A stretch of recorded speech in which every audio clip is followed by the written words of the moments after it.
मैं water bottle में थोड़ा सामान लेने के लिए स्टेशन पे आया, तभी मेरे को एक ब्लास्ट एक्सपीरियंस हुआ वहाँ पे। तो मैं पहले ये सोचने लग पड़ा था, एकदम बहुत लाउड वॉइस थी। लेकिन सडनली वन मोर ब्लास्ट हुआ वहाँ पे स्टेशन के एरिया के पास, तो थोड़ा क्योस हो गया, सब लोग स्टेशन में भाग गए। वहाँ पे मैं रुका, वहाँ पे मैंने पोलैंड बॉर्डर जाने का ट्राई किया, बट मेरे को हमारे कुछ सीनियर्स और भी गए हुए थे, तो पता चला वहाँ बहुत मारामारी होने लग पड़ी लोगों के ऊपर। बच्चे स्टूडेंट्स के साथ बहुत गलत सलूक कर रहे थे। वहाँ पे बॉर्डर पुलिस ही वहाँ जाने नहीं दे रहे थे, मार रहे थे बच्चों को। हमारे लिए थोड़ा सोने में भी बहुत दिक्कत थी, क्योंकि हम पार्ट्स में सो रहे थे।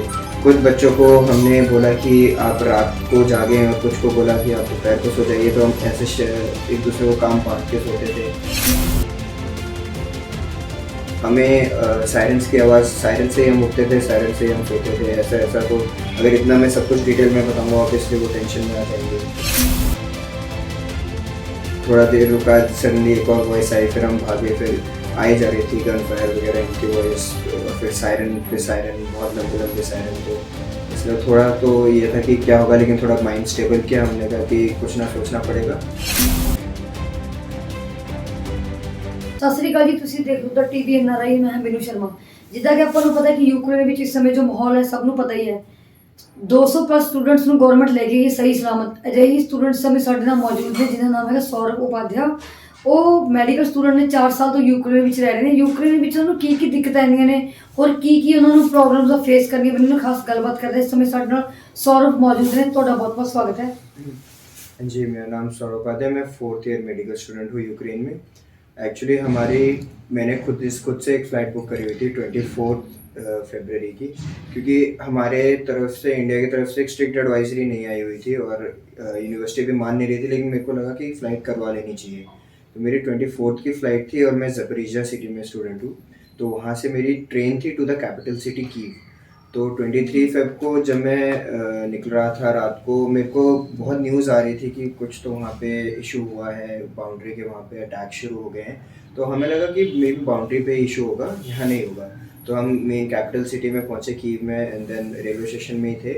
एंड देन हमें ऐसे पता चला हमारी फ़्लाइट भी कैंसिल हो गई है, और साथ में ऐसे ऐसे अटैक्स बाउंड्री पे होने शुरू हो गए हैं। तो फिर अलर्ट हो गए। हम सोचने लगे, वहाँ लगभग सारे शॉप्स एंड ऑल सब बंद थे।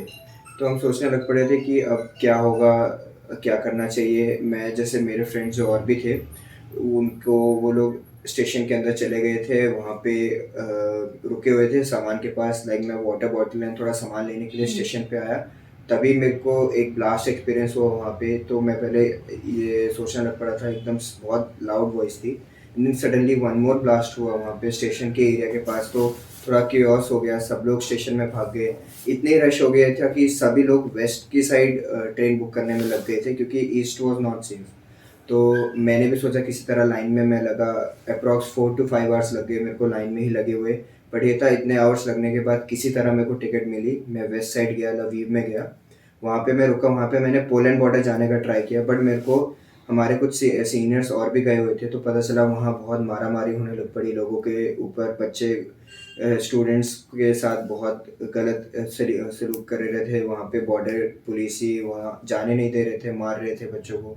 तो लाइक बहुत रश था। तो फिर हमें लगा कि Poland border is not correct, और फिर हमने हंगरी जाने का ट्राई किया। थोड़ी दिक्कत यूक्रेन में क्या आई कि एक तो ये था कि गवर्नमेंट, उन्होंने फ्री ट्रेन चलाई थी यूक्रेन वालों ने, और उनका रवैया भी बहुत अच्छा था। वो बातचीत भी कर रहे थे हमारे साथ अच्छे से, खाना वगैरह कोई इशू नहीं था। ग्रॉसरी शॉप्स बेशक लिमिटेड टाइम के लिए ओपन थी, और ये था लवीव में भी सायरन बज रहे थे।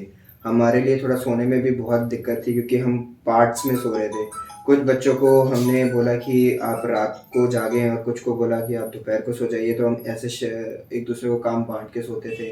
हमने ग्रॉसरी वगैरह सबको बांट रखा था। एंड देन दिक्कत थोड़ा ये आई कि एम्बेसीज के जितने भी नंबर थे, पहले 2 नंबर थे, एंड देन आफ्टर और भी नंबर प्रोवाइड किए गए, बट वो नहीं लग रहे थे। क्योंकि लाइक 20,000 बच्चे हैं, तो और भी सभी ट्राई कर रहे होंगे, बट हम में से किसी का भी नंबर नहीं रीच हो पा रहा था। तो इसमें काफ़ी दिक्कतें आई। फिर उसके बाद हम फाइनली हंगरी की तरफ निकले। हम 12 स्टूडेंट्स थे। हमने डिसाइड किया कि खुद से ही निकलते हैं, क्योंकि कोई सपोर्ट मिल नहीं रहा। रातों रात हम देन चौक बॉर्डर गए, वहाँ से हम किसी तरह गो थ्रू हुए। सौरभ, जिद्दां ਤੁਸੀਂ ਦੱਸਿਆ ਕਿ ਤੁਸੀਂ 4 ਸਾਲ ਤੋਂ ਮੈਡੀਕਲ ਸਟੂਡੈਂਟ ਹੋ, 4 ਸਾਲ 'ਚ ਜੋ ਐਕਸਪੀਰੀਅੰਸ ਨਹੀਂ ਕੀਤਾ, ਲੱਗਦਾ ਕਿ ਲਾਈਫ ਦਾ ਇੱਕ ਮਤਲਬ ਬਹੁਤ ਮੌਤ ਦੇ ਨੇੜੇ ਹੋ ਕੇ ਤੁਸੀਂ ਵਾਪਸ ਆਏ ਹੋ। ਪੇਰੈਂਟਸ ਨੂੰ ਜ਼ਾਹਿਰ ਜੀ ਗੱਲ ਹੈ ਕਿ ਟੈਨਸ਼ਨ ਹੁੰਦੀ ਹੈ। कॉन्टैक्ट कितना करते सी अपने पेरेंट्स ਨੂੰ? पेरेंट्स ने कॉन्टैक्ट, ये हमारे पास इंटरनेट था अवेलेबल, तो हम उनसे बात कर रहे थे। ये था, मैं ज़्यादा इन्फॉर्मेशन प्रोवाइड नहीं कर रहा था पेरेंट्स को भी, क्योंकि वो यहाँ पे बहुत ज़्यादा वरी हो रहे थे, तो मैं चाह नहीं रहा था कि ऑलरेडी वो वरी हैं तो मैं उन और करूँ। तो मैं बस ये बता दे रहा था, हाँ जी मैं ठीक हूँ, मैं अब ये कर रहा हूँ, मैं अब ये कर रहा हूँ। मैं थोड़ा इन्फॉर्मेशन दे देता था, ज़्यादा नहीं बताता था कि अब यहाँ ऐसा हो रहा है, क्योंकि हमें सायरन्स की आवाज़, सायरन से ही हम उठते थे, सायरन से ही हम सोते थे, ऐसा ऐसा। तो अगर इतना मैं सब कुछ डिटेल में बताऊंगा, ऑब्वियसली वो टेंशन में आ जाएंगे। तो ये था, एक बार मैं पहुंच गया। मैं बस ये था कि अपनी यूनिवर्सिटी से सबसे पहले निकला था मैं वेस्ट साइड, और बाकी सब वहाँ फंसे थे। तो मैं जितने लोगों को गाइड कर सकता था, इवन अभी भी कांटेक्ट में हूँ काफ़ी होके, जितना को गाइड कर सकता था मैं करे जा रहा था कि मेरे को कांटेक्ट करो, मैं बहुत हेल्प कर लूँगा सबकी निकालने में। मैंने एटलीस्ट 50 मोर, हमारा बैच आया था, उनको गाइड किया था निकलने में, वो भी निकल गए थे, और फिर बाद में और बैचेस आ रहे थे हमारे। जिस समय घटना हुई सी, बॉम्ब ब्लास्ट हुआ सी, उस समय दिमाग में की आया सी?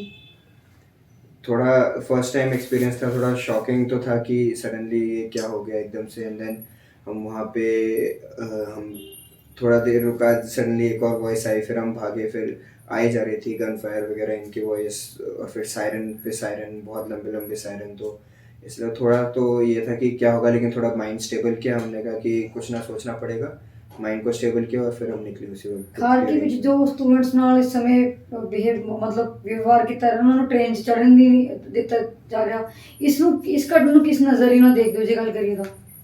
हमारे साथ तो कुछ वैसा फेस करने को मिला नहीं, बट ये हमने सुना, मेरे भी बहुत फ्रेंड्स हैं खारके में, मैं सिटी में जाके भी आया हूँ, बहुत अच्छी सिटी है, लोग भी अच्छे हैं, बट वो फ्री ट्रेन से वहाँ बहुत रश हो रहा था। कुछ तो बोला कि वहाँ कॉन्फ्लिक्ट हो गया था, उस वजह से कुछ इश्यूज आए थे।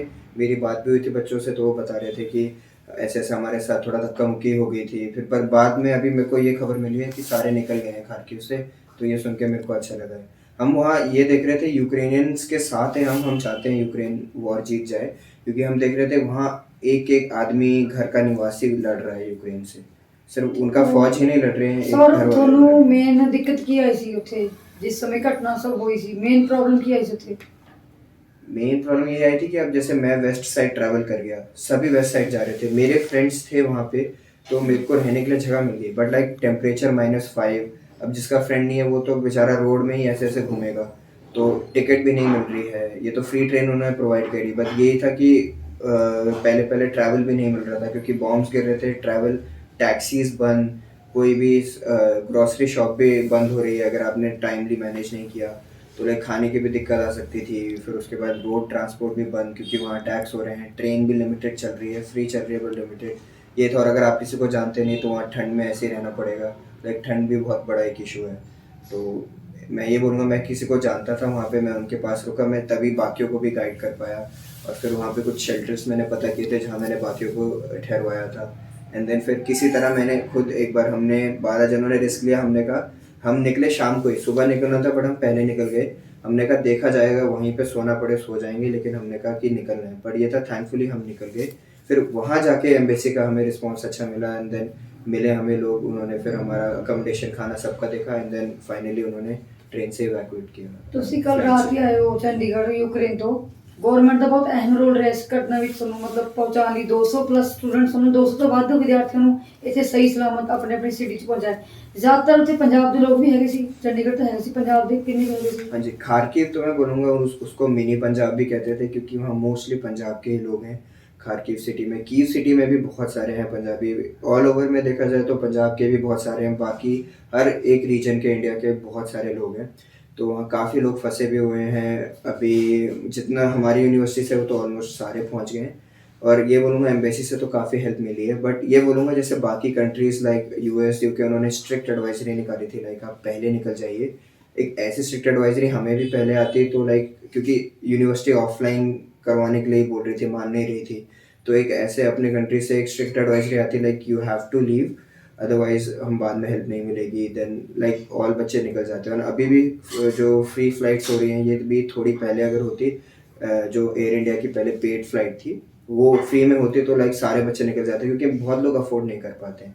बट मैं बोलूँगा कि क्योंकि एक चीज़ और थी, एम्बेसी के नंबर्स भी हमें रीच नहीं हो रहे थे वहाँ से, तो ये था कि एक तरह से खुद ही जुगाड़ करना पड़ रहा था, बच्चे-बच्चे ही हेल्प कर रहे थे। तभी मैंने इनिशिएटिव लिया कि चलो मेरे को इन्फो है तो मैं बाकी सबकी हेल्प कर सकूँ, क्योंकि एम्बेसी के नंबर नहीं रीच हो रहे हैं। तो हमने काफ़ी ट्राई करी बाकी बच्चों की हेल्प करने में, पर ये था कि एक बार बॉर्डर क्रॉस हम हो गए तो वहाँ से एम्बेसी का बहुत अच्छा रिस्पॉन्स आया और फिर हम कि उनके टच में आए, अकोमोडेशन, खाना-पीना सब प्रोवाइड हुआ। ਤੁਹਾਡੇ ਮੁਤਾਬਿਕ ਇਦਾਂ ਦੀ ਘਟਨਾਵਾਂ ਹੋਣਾ ਬਹੁਤ ਗਲਤ ਹੈ, ਹੋਣੀਆਂ ਨਹੀਂ ਚਾਹੀਦੀਆਂ, ਮਾਹੌਲ ਖਰਾਬ ਕਰਦੀਆਂ ਨੇ ਕਿਤੇ ਨਾ ਕਿਤੇ। ਜੇ ਇਦਾਂ ਦੀ ਘਟਨਾ ਕੋਈ ਵੀ ਹੋ ਜਾਂਦੀ ਹੈ, ਬਹੁਤ ਟਾਈਮ ਬਾਅਦ ਇਦਾਂ ਦੀ ਇੱਕ ਘਟਨਾ ਹੋਈ ਹੈ, ਤਾਂ ਇਸ ਨੂੰ ਇਸ ਬਾਰੇ ਕੀ ਵਿਚਾਰ ਨੇ, ਕੀ ਕਹਿਣਾ ਚਾਹੋਗੇ? जी, बुरा तो बहुत लगा कि ऐसी घटना वहाँ पे हुई है। हम भी नहीं चाह रहे थे, क्योंकि यूक्रेन बहुत पीसफुल और अच्छी सिटी है। वहाँ के लोग भी बहुत अच्छे हैं और इवन मेरे टीचर्स भी हैं जो काफ़ी मेरे कॉन्टैक्ट में अभी भी हैं। वो भी मेरे से जहाँ-जहाँ मैं ट्रैवल कर रहा था मेरा अपडेट ले रहे थे वो, कि तुम पहुँचे। अभी मैंने बताया मैं कल अपने परिवार से मिल गया, तो उन्होंने भी बोला कि I am very happy for you, at least parents worry नहीं करेंगे। तो ऐसे लोग हैं वहाँ अभी तक मेरे टच में हैं और मैं भी उसका हाल चाल पूछता रहता हूँ कि आप सब कैसे हैं। तो वो ये बोलते हैं कंडीशंस अच्छे नहीं है but we are still safe. तो लाइक बहुत अच्छे लोग हैं, तो उनके साथ ऐसा होना नहीं चाहिए था। हम भी चाह रहे हैं कि पुतिन ये वॉर स्टॉप कर ले और इंडियन गवर्नमेंट भी थोड़ा बात करे रशिया गवर्नमेंट से, थोड़ा वो लोग वॉर रोक दे, क्योंकि वॉर किसी के लिए अच्छा नहीं है।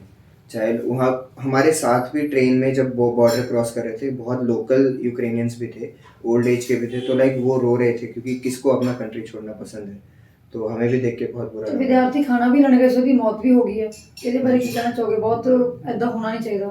नहीं नहीं, ये ऐसा बिल्कुल नहीं होना चाहिए था। हमें बहुत बुरा लगा सुन के कि वो ग्रॉसरी लेने के लिए गया था, क्योंकि मैंने बताया जैसे लिमिटेड टाइम के लिए खुला रहता है, तो अब नहीं है खाना तो किसी न किसी को जाना ही पड़ेगा लेने के लिए।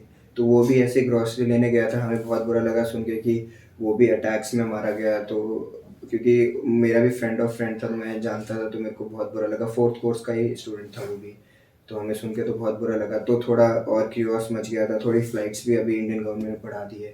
सब ये चाह रहे हैं कि किसी तरह स्टूडेंट्स निकले। तो ऑपरेशन गंगा अभी काफ़ी अच्छा चल रहा है, बहुत स्टूडेंट्स ऑलमोस्ट पहुंच गए हैं। हमारे 200 प्लस बैच आया था कल। हमारे ठीक 1 घंटे पहले ही एक फ़्लाइट और निकली थी बुदापेस्ट से, उसमें भी 200 प्लस लोग गए हैं। तो लाइक जल्दी से जल्दी बच्चे निकल रहे हैं। ਤੇ ਆਪਰੇਸ਼ਨ ਮਤਲਬ ਆਪਣਾ ਜਿਹੜਾ ਕੰਮ ਹੈ ਉਹ ਸਹੀ ਤਰੀਕੇ ਨਾਲ ਕੀਤਾ ਜਾ ਰਿਹਾ ਹੈ। हाँ जी हाँ जी, अभी सही तरीके से चल रहा है। ਤੇ ਜਾਂਦੇ ਜਾਂਦੇ ਇੱਕ ਮੈਸੇਜ अपील ਕੀ करना चाहोगे?